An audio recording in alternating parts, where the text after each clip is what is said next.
मी विखे पाटील साहेबांना सुद्धा ते स्पष्टपणानं सांगितलं की मला ज्या प्रमाणात प्रमाणपत्र पाहिजे आणि शासन निर्णय येतो तो जे आहे तो सुद्धा त्यांनी त्यासाठीच काढलेला. मराठ्यांना ज्या प्रमाणात हुंडी प्रमाणात मिळणार पण सध्याच्या शेतकऱ्यावर संकट सध्याचं मी त्याला हे सांगताना सांगितलं शिंदे समितीच्या नोंदी वेगळ्या आहेत ते याच्यात घुसरू नका. हैदराबाद काय काय प्रमाण उदाहरणार्थ ठरलं संभाजीनगर आणि त्यामध्ये चर्चेत त्यांना मी 1-2 घंटे सविस्तर चर्चा केलेली आहे. आता चर्चा करायचं काय राहिलं आणि याच्यानंतर मी चर्चा करणार नाही असं साहेबांना पण सांगितलं आणि त्या माणसात आम्हाला प्रामाणिकपणा पण दिसतो. विखे पाटील साहेबांना आम्हाला 100% प्रामाणिकपणा दिसतोय.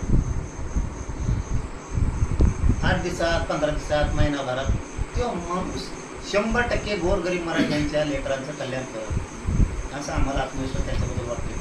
ज्या दिवशी वाटणार नाही त्या दिवशी सरकारच्या विरोधात जाणार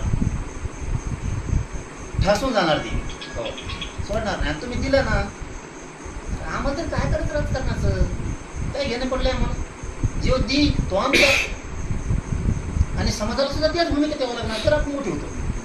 जे देत नाही त्याचं मागं पळायचं आणि जे देतो त्याला सोडून द्यायचं. एबीपी माझा, उघडा डोळे बघा नीट.